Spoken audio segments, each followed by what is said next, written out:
Thank you. And hello, everyone. Thank you so much for being here.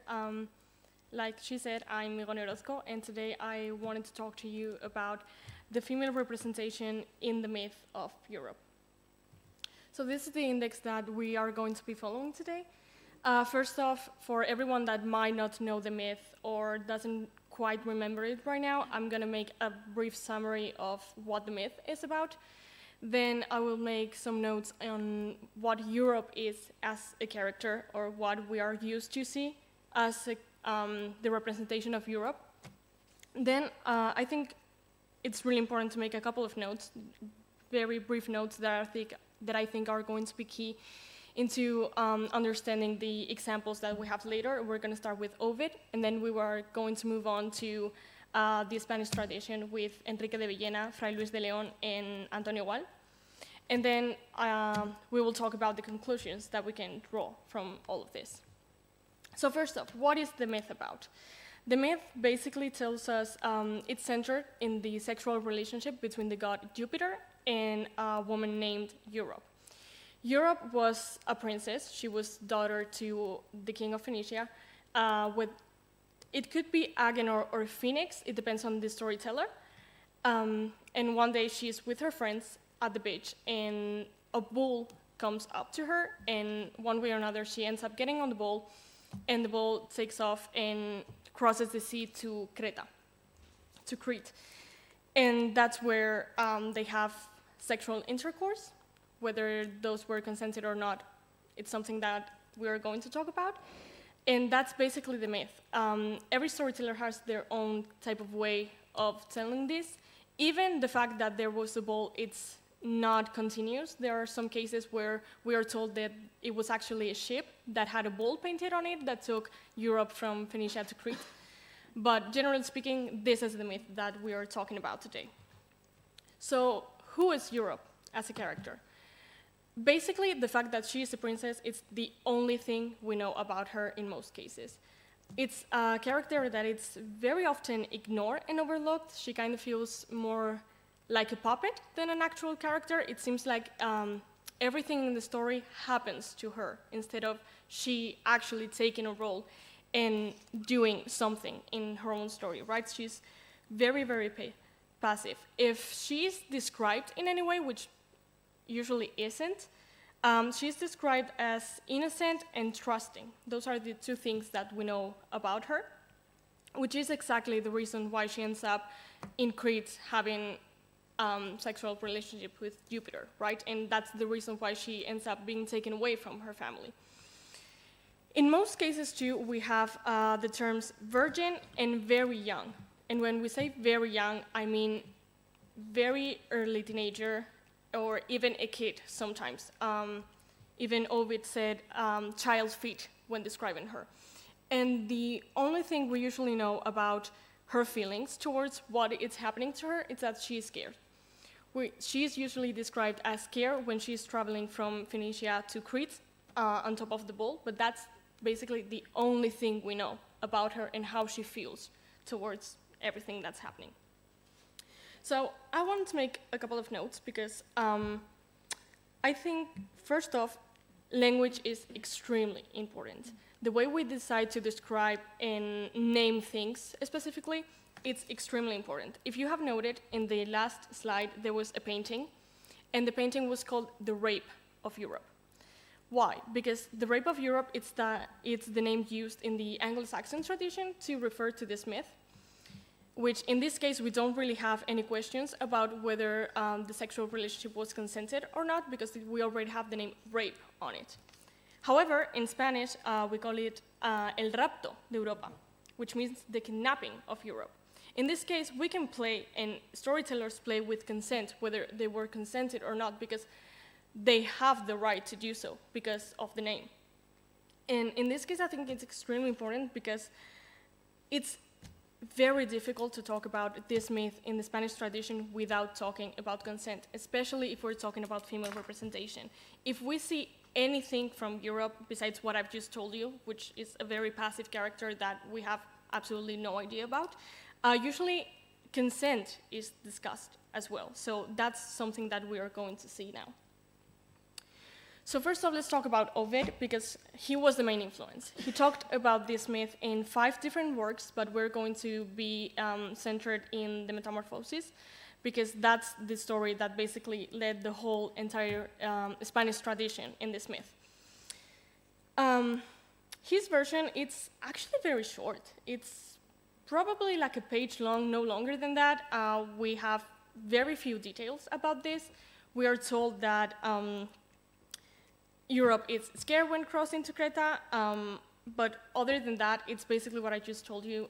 There's no talk about how she feels about this, other than obviously scared, and she's basically a puppet that is used by Jupiter, and we have no idea about whether she did everything consensually or not. Now, let's move to the Spanish tradition. First off, we have Enrique de Villena, who wrote about the myth in the 15th century. And in this case, it's very important to talk about the context of why this was written, because it's key to understand what Enrique de Villena wanted to say about this myth, or how he interpreted it. So Enrique de Villena had a friend called Juan Fernández de Varela, who lost his entire family to the plague. I'm talking wife, kids, parents, friends. He lost basically everyone. So Enrique de Villena decided to write Tratado de la Consolación to kind of uplift his spirits and tell him that there are worse things than having dead relatives, and uses Europe as an example of something worse than having a dead daughter. So he starts the myth by saying some women were corrupted by charms, which already gives us the key of knowing what Enrique de Villena feels about this. For him, the sexual relationships are going to be consented, because she was corrupted. She was very innocent, and that's what got her to do all these things, but at the end of the day, she decided to have sex, or at least that's what Enrique de Villena says, right? And basically what he wants to say to Juan de Valera is, it's way better to have a daughter that dies so young than having her go and have sex before marriage and dishonor you and your whole entire family, right? It's obviously way better to have a dead daughter, we all know that. But yeah, basically Jupiter conquers Europe with his charm, and Europe has an active role in this case, and she does consent to go to Creta. This is one of those very rare cases in which we don't have the bold transformation. It's actually a ship that she gets into consensually and goes to Crete with Jupiter. And during that time to Crete, it's when she falls for Jupiter, right? And he says, in this case, Agenor, Europe's father, didn't lose just one of his child to this story. He lost 2. Why? Because then Cadmo, his son and Europe's brother, was sent to Crete to search for Europe, and he never came back. So in this case, he lost 2 of his children when they were young adults, right? So Enrique Villena says it would have been way better to have them dead at a very young age than go through all of this. So in this case, Europe, it's just a property of her father. That's what Enrique Villena is trying to say. Since she's your property, if she is dishonored, if she's taken advantage of, if she ends up falling for a man because of her innocence, you are the one who is going to be damned after this. Now, Fray Luis de León wrote about this in 1631. He doesn't take Ovid as an inspiration, he actually takes Homero, which is going to be a very different approach already. Homero wrote about it way more. And in this case, we see Europe's voice, because she's going to talk, she's going to have a monologue about how she feels. This monologue takes place after the sexual relationships happen. And she's described as trusting, like we've seen before. This is something that it's constant. It's going to happen in a lot of cases for the myth. And we see Europe's voice after the sexual relationships takes place, and the first thing she says is, "Oh, Father." So, like we've seen before, what we have here is a Europe that knows that dishonor is brought to the family and to the father more than it is to her. It doesn't matter that she was the one raped. What matters is what is going to happen if the father actually finds out about this. And she even says, "How dare I breathe after what I have done?" First off, she feels like she has an active role, whether she decided to have the sexual relationships or she felt like she led Jupiter on or something. She does feel like she has the blame for what has happened, right? And then she goes on to say, "Vile Europe, your father tightens the knot around your neck. What are you waiting for?" Because this is what the monologue is about. First off, she explains that if she ever sees the bull again, she will try to kill him, which already gives us a much more active character from Europe. She's somewhat violent. We can see what she feels about everything that has happened. She's angry, she's sad, and she thinks that if her father found out about what just happened, he would want her to be dead too. And she goes on about tying a knot around her neck or throwing herself to the sea to get drowned. But yeah, basically what she wants is to be dead before telling his father what she has done. And in here we have another female character, because at the end of this monologue, Venus appears with a disarmed Cupid. I think it's very important to note that Cupid was disarmed, because I think it's a very clear way to say there is absolutely no love here. Cupid doesn't have to throw anything, doesn't have to hurt anyone, because there is no love. And basically, Venus doesn't take any pity on Europe. We have absolutely no sorority here, because what she says is that Europe should be happy that Jupiter chose her, first off, because he is a god. She should be very happy that a god decided to have sex with her, right? Whether that was raping or not, she should be happy that she was chosen by a god. And also because a third of the world were named after her. At the end, our continent is named after Europe as a way of saying thank you from Jupiter. Now we have Antonio Gual, which is a very, very special case for the myth. It was published in 1639, but it actually doesn't tell or doesn't try to tell the story of Europe. This text is called El Cadmo. So what he's trying to speak about is about Cadmo, Europe's brother, and in the way he tells the story of Europe to justify why Cadmo was in Crete at the time. What we see here is a very different approach to both Europe and Jupiter. First off, we have a very strong Europe, and then we have a very patient Jupiter. Why? Because in this story we're told that when Jupiter took Europe to Crete, he asked her, "Do you want to have sexual relationships with me?" And she said, "No, I do not." So in this case, she does have a choice. But then what Jupiter does is leave her in Crete alone for 3 whole years. And during these 3 years, he comes back every single year and asks again, "Do you want to have sex with me?" And she says, "No." And one year, Jupiter says, "I could have taken you forcefully, but I didn't. And you should be grateful that I didn't, because I'm going to keep waiting until you say yes. But just note that until you say yes, you're going to be left alone here." So is it really a choice if she sees that as the only escape out of Crete and the only way to go back to his family? I don't know. At the end, she says yes. And then Jupiter says that she can be forgiven for her ever-changing opinion since she is a woman and it's what is expected from her. Europe is used as a stereotype of all women, right? She says no at first. She's been saying no for 3 years, but at the end, she will say yes. And this is the message that this story is trying to give away. If a woman says no, it doesn't matter, because she's going to change her opinion eventually. You just have to keep asking, and she will say yes at some point. So they end up having sex, and after the relationship happened, Jupiter sees Cadmo coming, And what he does is send Europe on top of a cloud to somewhere else where Camno can find her. When we say this, Europe, it's described as extremely sad, and she doesn't even speak.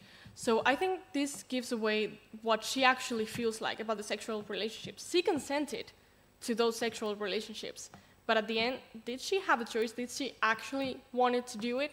Was she charmed by Jupiter, or was she just forced to have sex with him, to consent in a way to him? Well, after this, the conclusions that we can draw from all of this is that, first off, Europe sees her pain through the men in her life. The cases that we've seen, if she ever talks about what has happened to her and how she feels about it, she talks more about the men in her life than her. She's way more concerned about what this means for her father than what this means for her. She doesn't care about being alone with Greta. She doesn't care about being raped as long as her father doesn't find out, because that would bring dishonor to him. So Europe is treated just as a property for both her father, Agenor or Felix, depending on the storyteller, but also for Jupiter. And actually, I think she's more of a vehicle than she's a character. She's more of an action. I think more of her like when Bruce Wayne loses his parents to the Joker, and that's what makes him become Batman. This is kind of the same thing. Europe existing is what makes Jupiter take bad actions, take bad decisions, and why he ends up raping her. So she's more of an action than she is a character. She's used as a vehicle for something to happen later. She doesn't have a choice, I think, at the end of the day, because even when she does, like we've seen with Antonio Gual, she's given a choice, but at the end of the day, she's forced to have sex. Whether she wanted or not, she had to if she wanted to escape Crete. And even with that, she wasn't taken back to her family. So Jupiter, it's supposed to be patient, but at the end of the day, he was going to have sex with her, no matter how. Whether that was forcefully or with the consent of Europe, he was going to do it anyway. And finally, I think her story is used as a warning.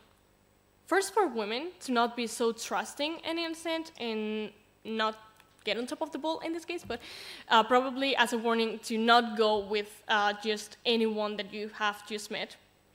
But what this thesis has taught me is that when this warning is made clear, it's more towards men than it is for women.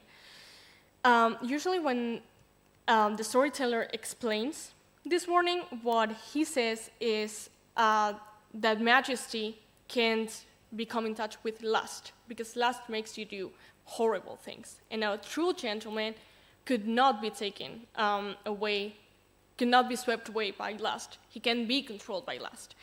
And that's the final warning in this story. Whether you fall for someone, whether you find someone attractive, you cannot ever let that take away your gentleness, right? And that's it. Thank you so much for being here. And if anyone has any questions, I would love to answer them. Thank you so much.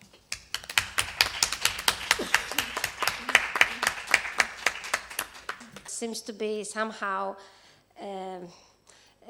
seems to be a common figure in the European culture and legends, right? And myths. Because, for instance, in Poland, we also have this figure of a shoemaker. He was not a culture at all. He did not write anything, but he was clever enough to kill the dragon. The dragon that was, terrifying the village of Krakow in the Middle Ages, and everybody, had tried to kill the dragon and to marry the princess, obviously. But the shoemaker was the only one who managed to do it, and he obviously married the princess and became a king, the king of Poland Yeah, in the Middle Ages. Maybe knowing about shoes, it makes you powerful, you know? Yeah. I actually have a question for my colleague here, because you mentioned that it's called the rape of Europe or the rapto de Europa. I believe you won't have an answer for that, but maybe you will be interested about it. Maybe rapto and rape just come from the same word, and it. Yep. Yeah. It Also, does. you know. Yep. It does. Is it? And actually, the fact that we call it el rapto de Europa in Spanish has a lot to do with the fact that Romans used to use kidnapping as a way to marry the person they were kidnapping. Sometimes when parents couldn't pay for the wedding, the man would kidnap the woman, So to his girlfriend. So they would have to get married. And some other times it was more pushed onto the woman. So he could kidnap the girl that he liked and rape her, and then she would be forced to marry this man to not bring dishonor into the family. So yeah, I'm not quite sure, but I'm pretty sure that it comes from that specific moment. And both traditions used two very different approaches to that word. Yeah, because it really sounds like a euphemism. Like, yeah, he was raptured. No, Yeah. he was raped. Actually, the first time I encountered this myth was in el Museo de Bellas Artes in Bilbao, because they have a beautiful painting. If you're interested, it's beautiful. But the thing is that I saw El Rapto de Europa, and then I saw the Rape of Europe, and I had never heard about the myth, so I just thought that it was a mistranslation, and that someone made a mistake. And that's when I learned that it's just different traditions. So Makes sense. Thank you.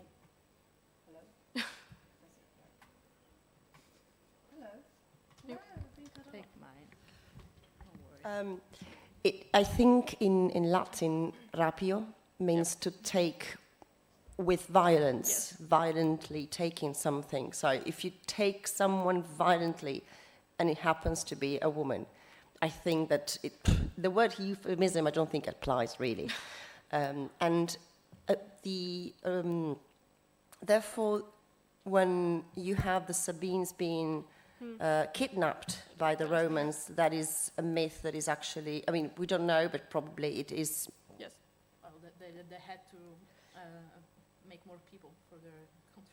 Yes, but what I'm trying to say is that this idea of the kidnapping as a means to marry someone when the legal procedure is not available for some reason, that is also mythified in that idea of the Romans having to go and get those women forcefully. I have a question for you as well. In Gual, the last version is by Gual. Antonio Gual. Yes.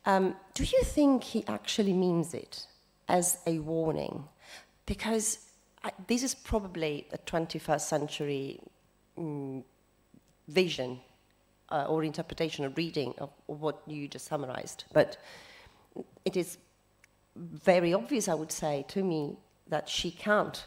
I mean, she can just languish and perish in this island, so she can choose death or rape.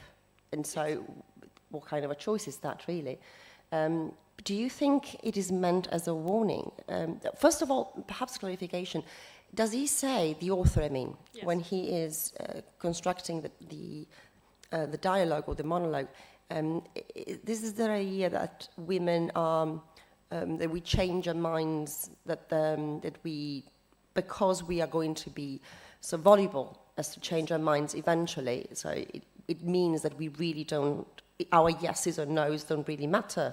So that's one thing. And then the other, it is constructed, how can it be read as is there a way in which it can be read as her having an actual choice? I don't see it. But No, probably it's my bias that I don't see it. I don't see it either. I think it's important to note the time that it was written on, where consent wasn't as discussed as it is today. For us, it's completely obvious that she did not have a choice. But I think at the time, there are so many other cases where it's talked about the ever-changing nature of women and how they want you to pursue them and things like that. So I do think that in the time it was meant to be read as she did have a choice, especially when we talk about dishonor, because like we've said in other cases, it would be more desirable for the woman to die than to be raped. So at the end, I think it's supposed to be described as she did have a choice. And then the other thing you said was about the warning, about if it's used as the warning. I don't think this case used it specifically, but, well, no, it does use something take from Ovid, something that says, majesty can be mixed with lust. That's something that Ovid says, and it's repeated over and over again in this myth. But when I said that it's used as a warning, I meant basically mythology. I do think that most of the times it's used as a warning or as something that you have to learn from. But I meant it more in some other cases. It is very obvious. This myth appears in a guide to be a gentleman as well, and it's used as a warning for men to never do this type of violent thing and never be swiped away by lust. Thank you. You're welcome.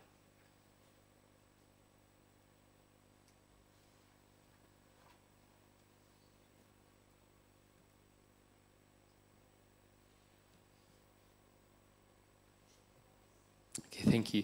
I have a question for Igone. Was your name? Igone, yes. Thank you. Okay, maybe this is a bit of an ambitious question, a long shot, but one thing I was thinking about during your presentation was, so earlier this morning we were talking about the value of myth as something that sheds light on reality and guides sometimes our perception of the world, right?